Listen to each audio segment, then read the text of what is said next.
Let's begin with prayer this morning.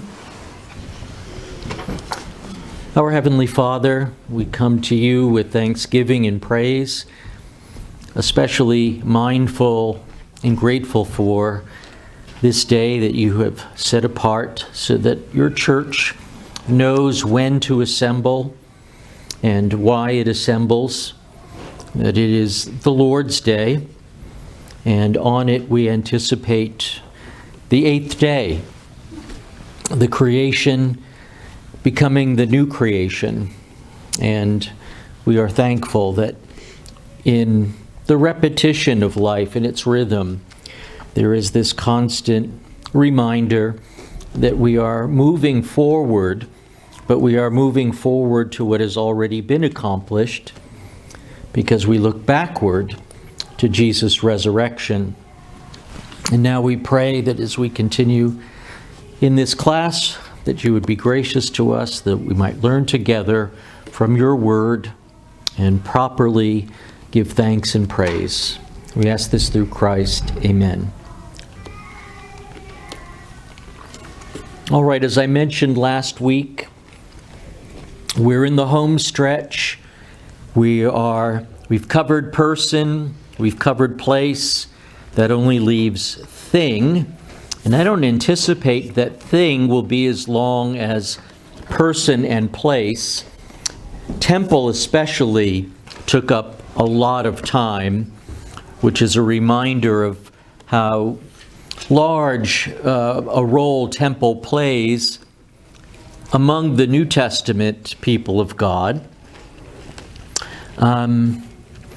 But as I make the transition to thing, which will begin with creation, I just want to sort of catch up a little bit, remind us why we're here and what this is all about, because the forest here is big and dense with trees, and so we spend a lot of time on the individual trees and then forget we're in the forest.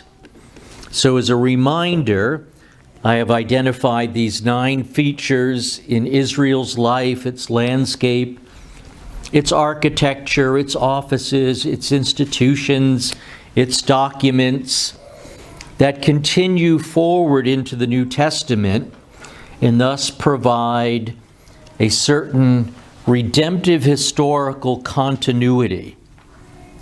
So even the idea that there is a New Testament and an Old Testament can possibly be misleading if we hear behind that there is a new religion and an old religion instead of one great unified religion that's been revealed covenantally in history. And we'll get to covenant after we get to creation. And I pointed out that many of these features are traceable in one way or another back to Eden. And so we have even more continuity if you think along the lines of this chronology, that Eden anticipated Israel, the national people of God, and that the national people of God, Israel, provides a way to understand Eden better than if all we had were 3 chapters of Genesis. In fact, 3 chapters of Genesis leaves us probably with as many questions as it does answers. But light is shed back on Genesis 1 through 3 in Israel's national life, and in that respect, Eden becomes something of a prelude for Israel as a nation. Okay, so all these features existed in Israel's national life, which in turn created the context for the work of the prophets.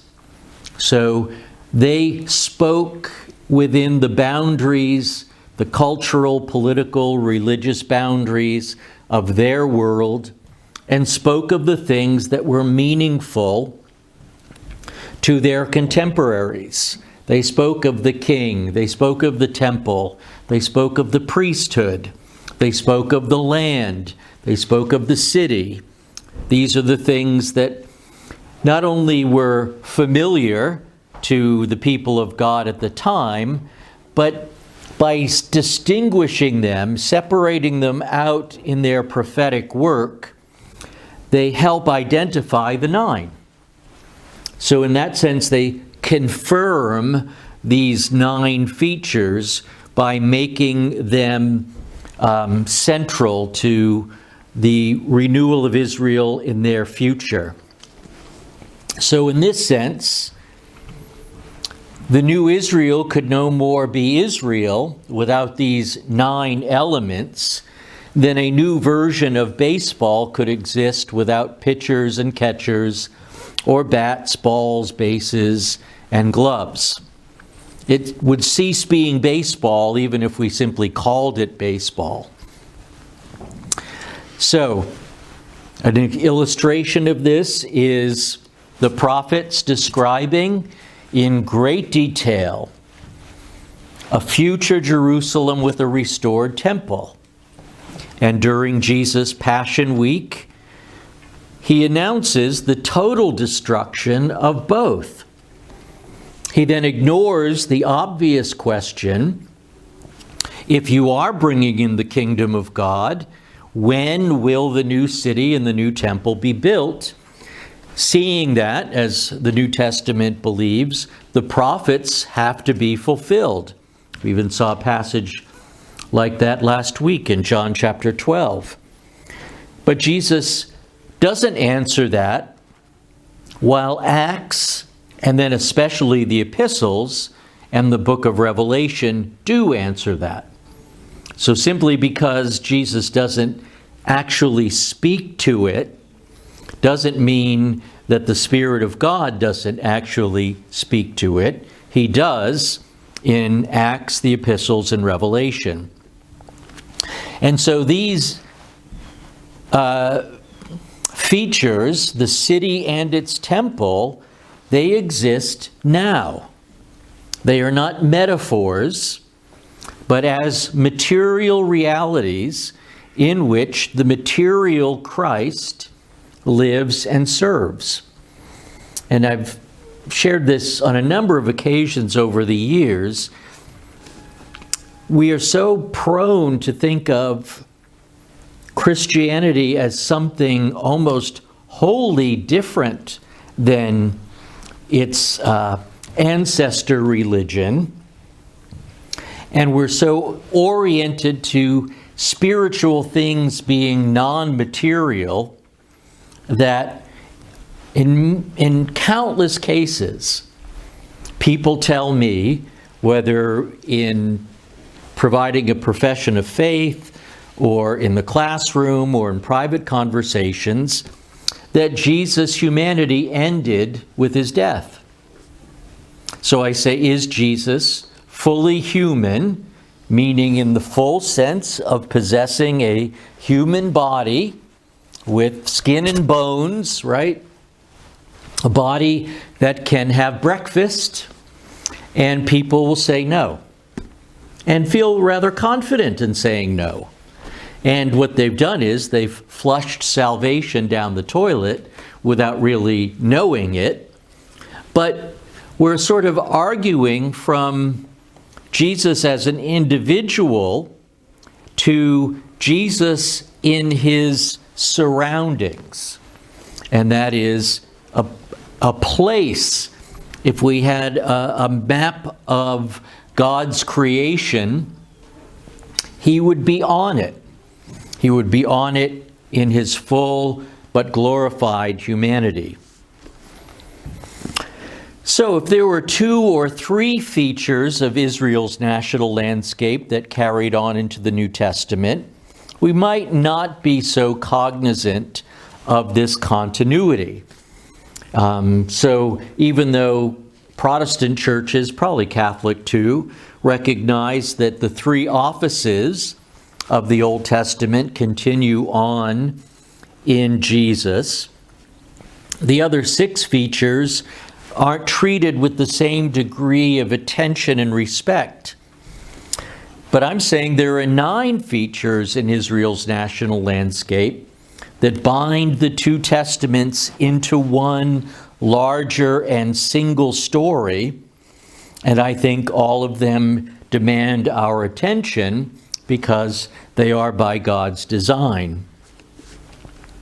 So we don't really see the 9, or when we see a few of them, like creation or people, they do not seem to be anything out of the ordinary. And at one level, of course, we see them just as everyone else does. If someone walked in this morning who wasn't a believer, he would see you like I see you. But this is where the already and the not yet comes in, and why this is all about the already and the not yet. They all exist, but in an invisible and spiritual realm. And so, as support for this, I've been using 2 Corinthians 4:17 through 18. So we do not lose heart, though our outer self is wasting away, our inner self is being renewed day by day. For this light, momentary affliction is preparing for us an eternal weight of glory beyond all comparison. As we look, well, we're looking at something. As we look not to the things that are seen, but to the things that are unseen.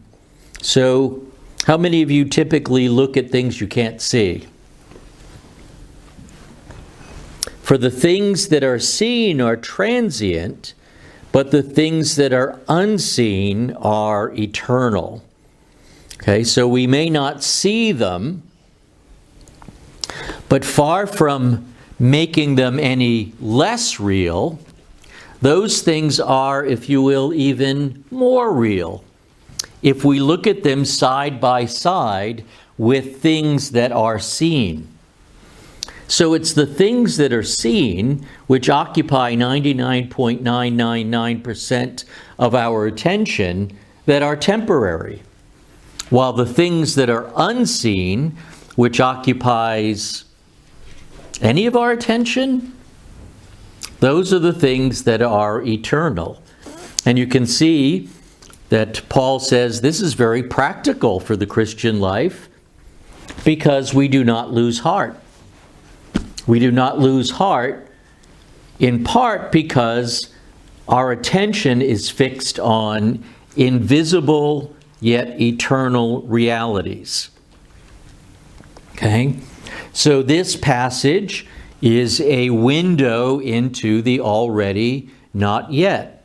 There is a glorious Israel that for now remains invisible, just as Jesus remains invisible, though he's no less real for that. And one day this Israel will be revealed. And this Israel exists already. It is not something that is going to come into existence. It exists in its fullness now, in the present. Okay, that's part of the possible misunderstanding of eschatology, future things, in whatever view you take, that because it's on display at a time in the future, that it doesn't exist now, but will only come into existence. But for the New Testament, these things already exist. It's simply a matter of uncovering them or unveiling them. Okay?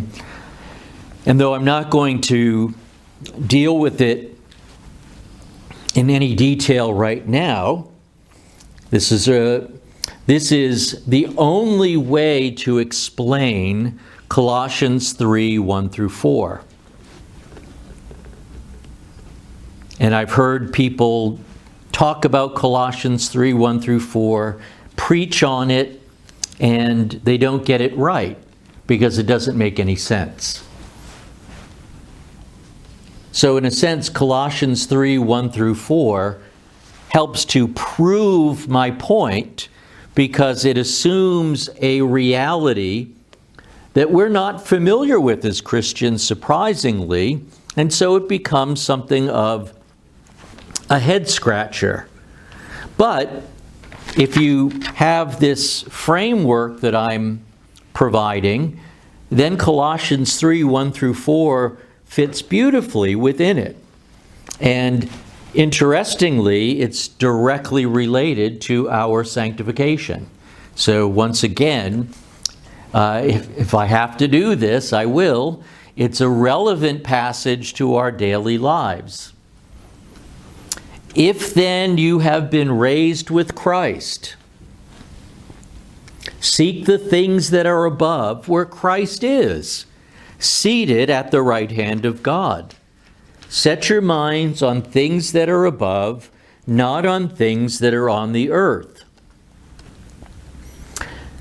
Why? Because you have died, and your life, does that make sense? That we've died?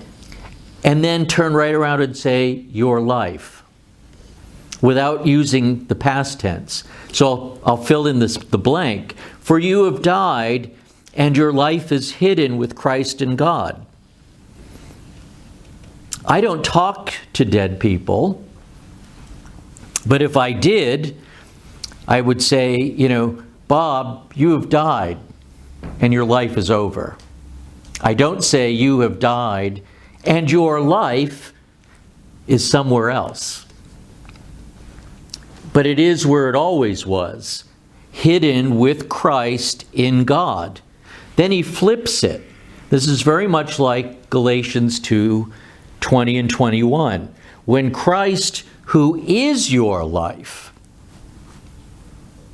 is revealed, then you also will be revealed with him in glory.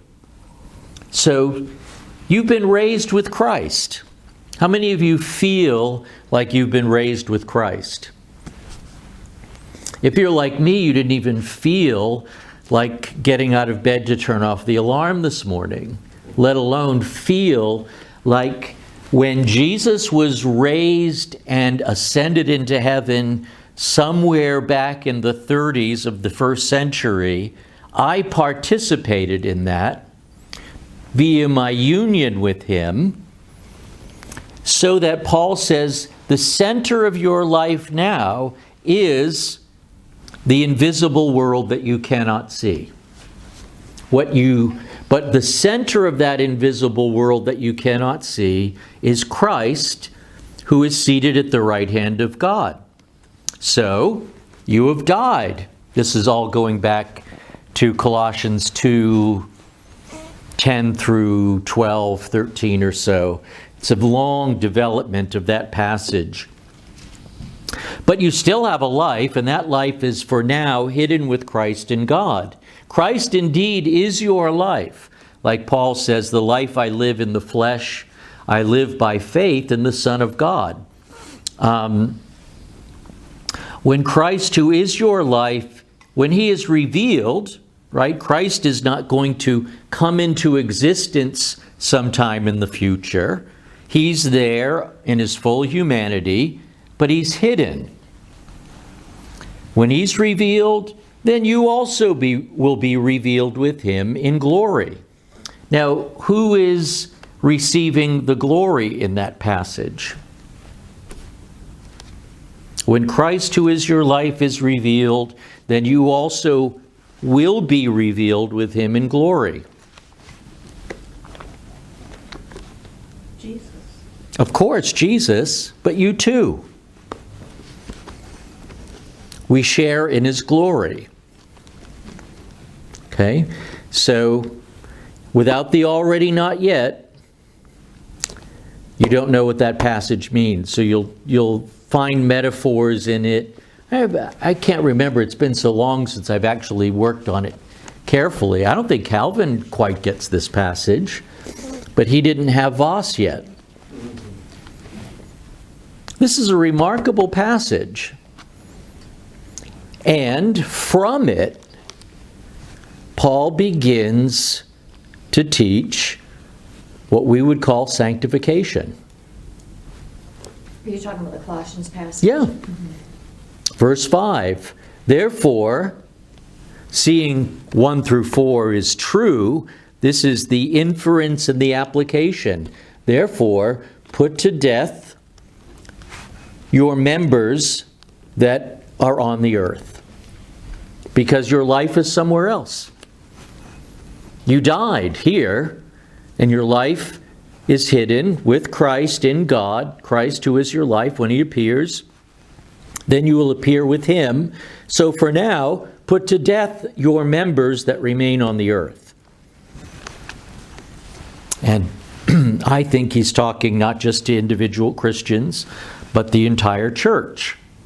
They are to cooperate together in putting to death the members that remain upon the earth. And he doesn't give them the 10 Commandments either. He gives them a more serious and challenging form of sanctification, which deals with us holistically, and which basically forbids just an outward conformity to a moral standard.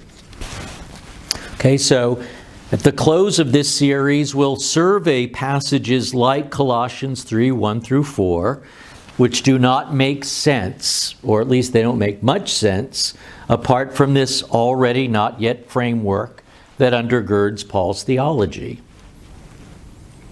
And we're coming up on perhaps one of the most significant chapters in the New Testament today, in John chapter 11. And this is John's exclamation point that eternal life is resurrection of the body.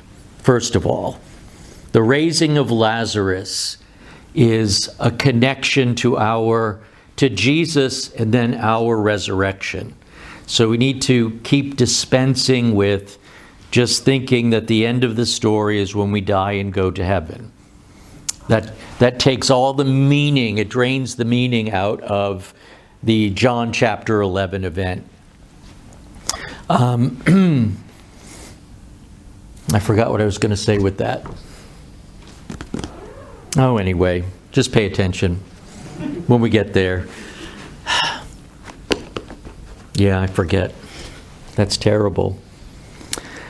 So for now, we'll look at the thing broken into 3 parts: creation, covenant, or covenants.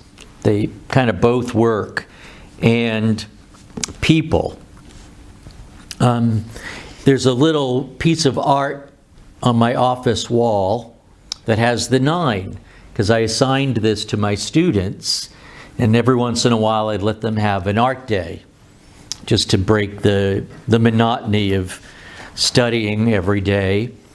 And one of my students made the 9 with little illustrations, and it's nice, but it's out of date, because my old original 9 had marriage, not covenant, as the 9th thing. No, sorry, I'm looking at my footnote here. I replaced marriage with people, the people of God. That's part of the continuity. And marriage, which is eschatological, right? The marriage supper of the Lamb and all of that, now moves over under covenant. So if you look at that picture on the wall, you'll say, oh, that's not the 9 he talked about.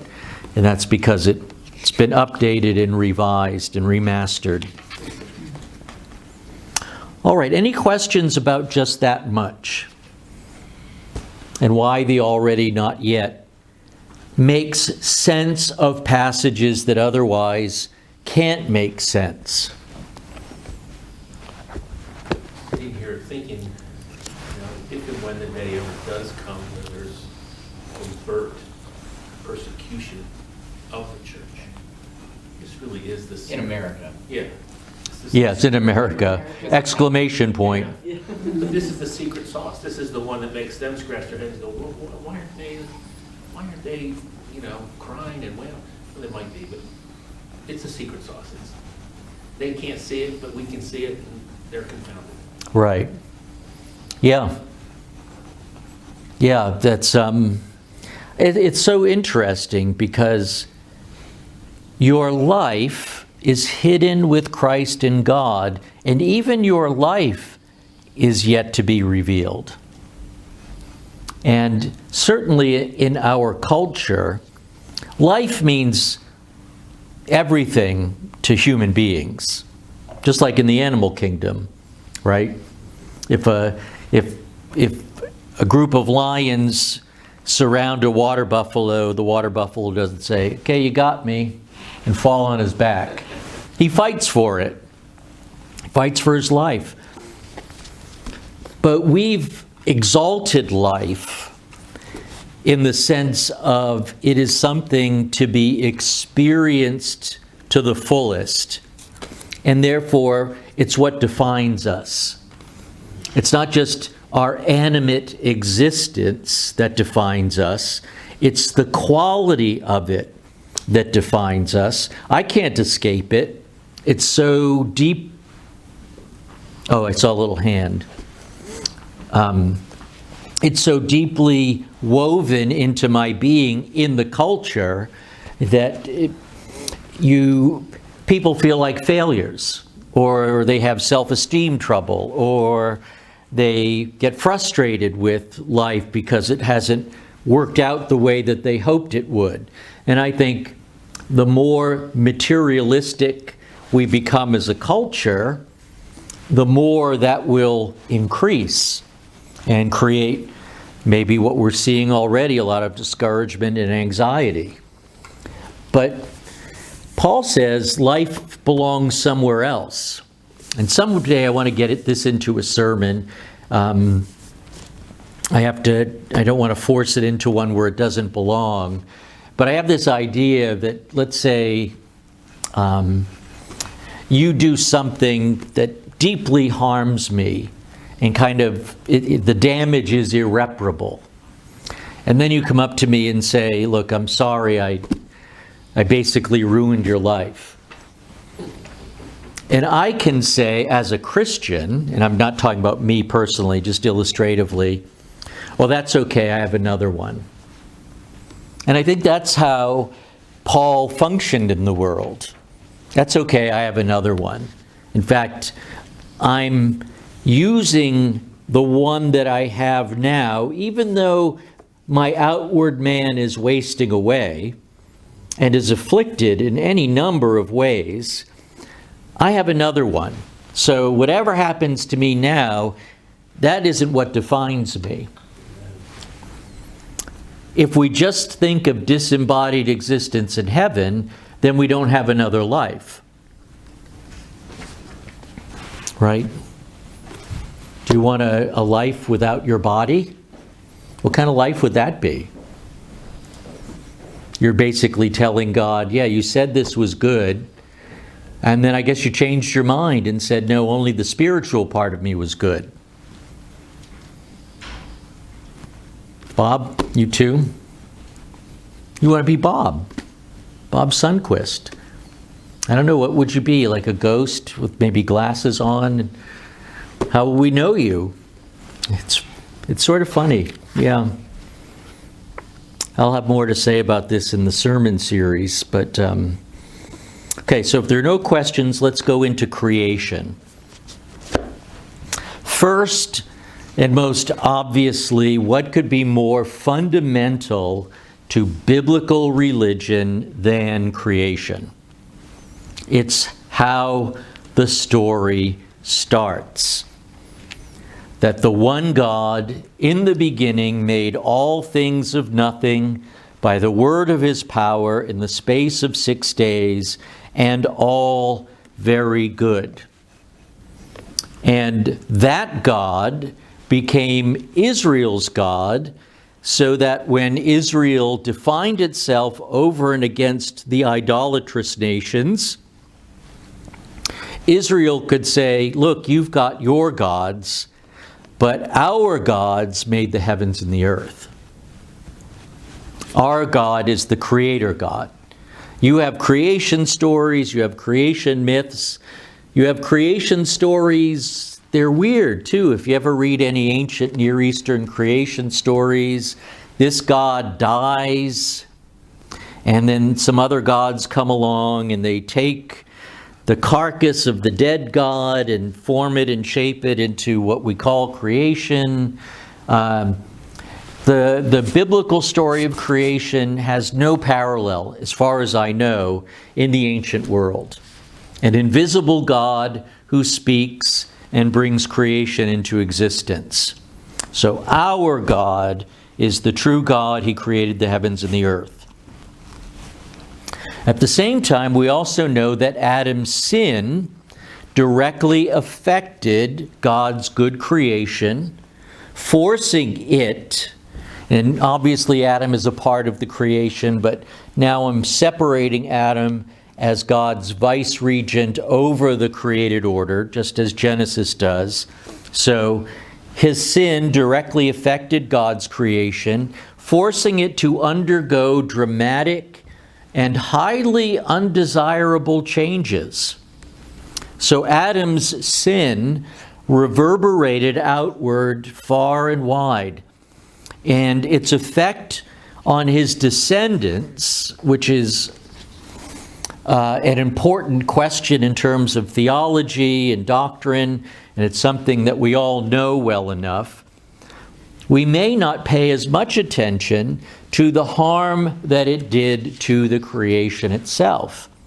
And yet we learn about this in the original story of the fall and its immediate aftermath that sets up the redemptive program that's first introduced all the way back, rather mysteriously, in Genesis 3:15. So God says to the serpent, I will put enmity between you and the woman, and between your offspring and her offspring. He shall bruise your head, and you shall bruise his heel. That's the redemptive promise, but 2 verses later, God says to Adam, because you have listened to the voice of your wife, and have eaten of the tree of which I commanded you, you shall not eat of it. Cursed is the ground because of you. In pain you shall eat of it all the days of your life.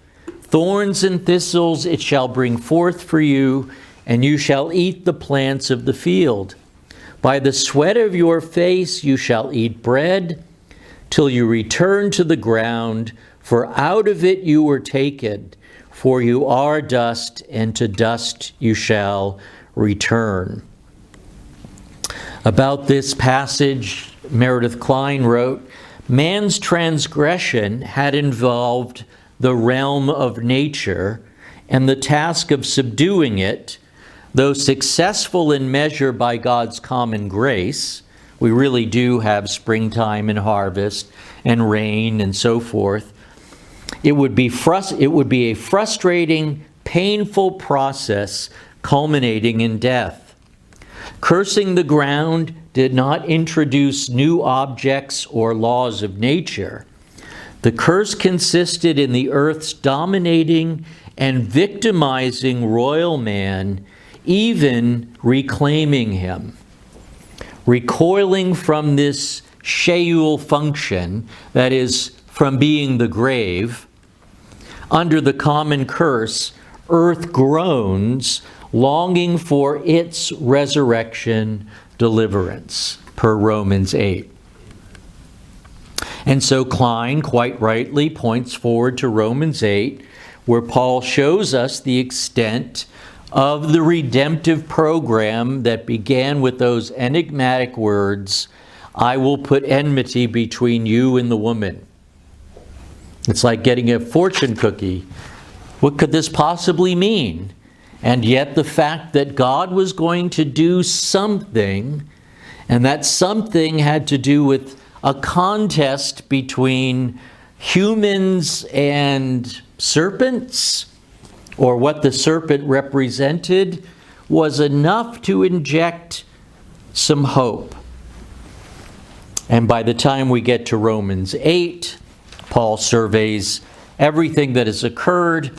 He says the creation was subjected to futility, not willingly, but because of him who subjected it, that is God, in hope that the creation itself will be set free from its bondage to corruption and obtain the freedom of the glory of the children of God. For we know, and we didn't know this actually before we were filled with the Spirit, but now we know that the whole creation has been groaning together in the pains of childbirth until now. And not only the creation, but we ourselves who have the first fruits of the Spirit. That defines the we ourselves. No one else, those who do not have the Spirit, are not groaning in this way. We groan inwardly as we wait eagerly for adoption as sons. And what is our adoption as sons? In Romans 8:23. The resurrection of our bodies. Yes, the redemption of our bodies. Exactly. The resurrection. Okay? For in this hope we were saved. Now, hope that is seen is not hope, for who hopes for what he sees? That's an already not yet passage. Okay? So this passage here does double duty in this series because it refers indirectly to the new creation, and it refers to what is perhaps the most prominent feature of the new creation, and that is the resurrection of the saints. And I say that to say that I think that texts that refer to the resurrection are ultimately new creation texts. And new creation texts are ultimately resurrection texts. Just because the theme at the moment is one or the other, the two belong together, and they've belonged together since Genesis 3, when the man who came out of the dust returns to the dust, and thus creation is cursed. So when one is liberated, the other will be liberated. The two will happen simultaneously. This actually gives us more resurrection passages in the Old Testament than we might have thought at the start.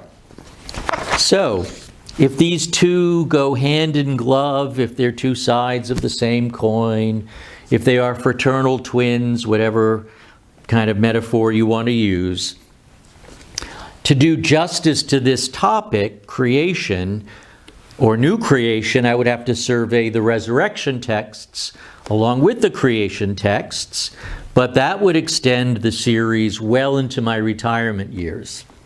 So we aren't going to look at the resurrection texts, but you'll just put up a little asterisk in your head that when you read about resurrection, you're reading about new creation and vice versa. Okay, so when Jesus raised Lazarus and when, was it Elisha or Elijah raised the widow's son, those were not resurrection bodies. Right. They weren't, no. And when Paul laid on the kid that fell out of the window or whatever, and he came back to life, that was not a resurrection body. Correct, it was not. So, not all instances of resurrection are resurrection bodies. That's correct. There's only been one instance of uppercase R resurrection, and that's Jesus himself. But Lazarus's resurrection, and I want to keep the word, it would be easy to use a word like resuscitation to maintain a distinction, but in John, we'll look at it again today, these are signs, right? They're pointing to greater realities. And Jesus himself announces the greater reality at the tomb of Lazarus when he says, I am the resurrection. Who says that? Who gets to say something like that? Jesus does. And so when the sister says, well, yeah, I believe in the resurrection at the end of the age, that's good Jewish faith. That's honest, sincere trust in the God of Israel that he will vindicate his people at the end of the age. That's to be commended. What's absolutely mind-blowing is that the end of the age resurrection is standing right in front of her. And so now we have a grid to interpret the sign of Lazarus' resurrection. So it's not just Jairus' daughter. It's not just the Galilean official's son. Well, he didn't even die, really. It's not the widow's son in Nain. This is the big event of John's Gospel. This is the boss battle at the end of the Avengers trilogy. This is taking Thanos on directly. I'm speaking the language of the culture. How else can I put it? But that's how it's functioning in John. And today, Kara told me to do this, in case it backfires.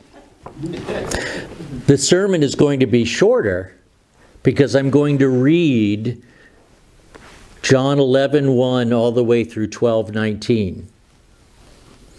Because this is all one big story. So even when we're in 12, 18, 19, we're still talking about Lazarus. This event reverberates outward and creates a stir in the community and basically seals Jesus' fate.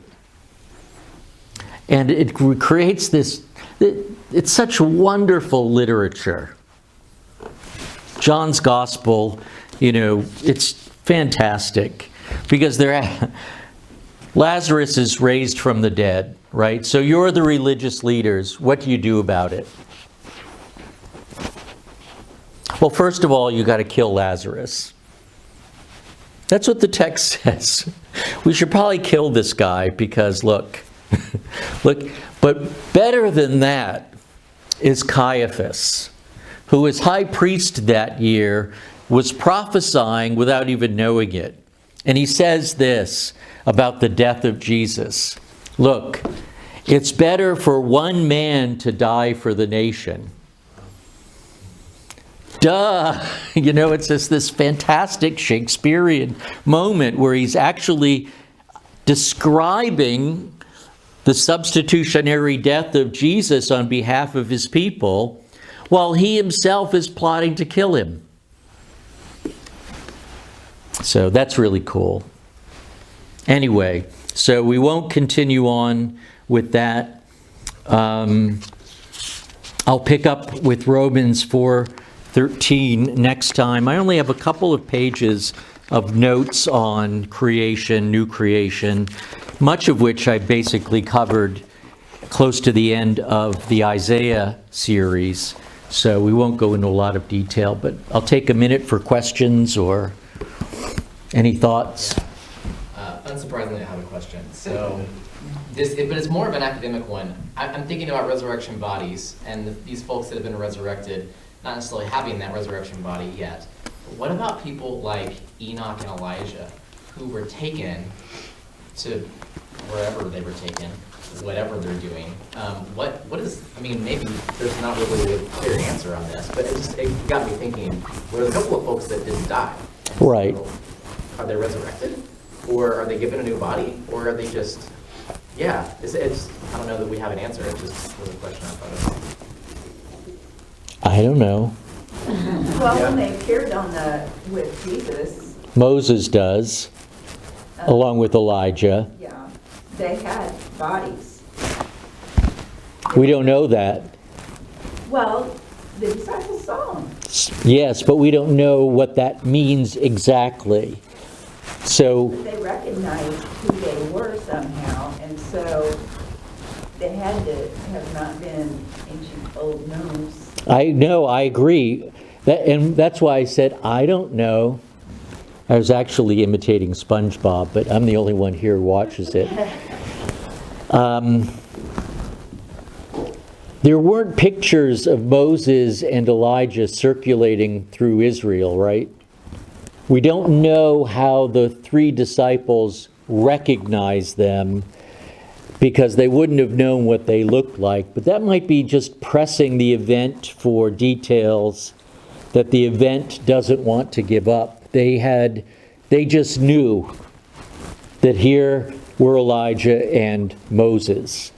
Enoch, he's a fascinating figure in extra-biblical Jewish literature. There's a whole apocalyptic book that bears his name. But all we know is he was not. So I don't know. For all I know, he just stepped off a cliff while he was reading a book, and he was not. And he was not. No, the whole sense of the passage suggests that there was some type of transformation, that he doesn't undergo death. But I expect whatever happens in that other realm, I can't talk about this now, but have you ever even peeked at the subject of quantum mechanics? Peeked. There are things that are going on in the material realm, in quantum mechanics, that defy Einstein and material physics. And my little brain certainly isn't enough to convey it. But it suggests possibilities about the created order and even the timing of events. Some people have proposed that when we die, we immediately go to our resurrection. So we would all immediately go to the general resurrection. I don't know. But when I touch on quantum mechanics, there are things going on there that quite literally do not make sense of the material laws as we've known them so far. And you're nodding because you've probably had the same peak. I mean, enough to know that it doesn't all make sense. Right. That we can't fully know. A quantum particle is infinite. And it's only stationary when we look at it. And that's all I have to say. Mic drop. Mic drop, yeah. That's because that's all I can say. So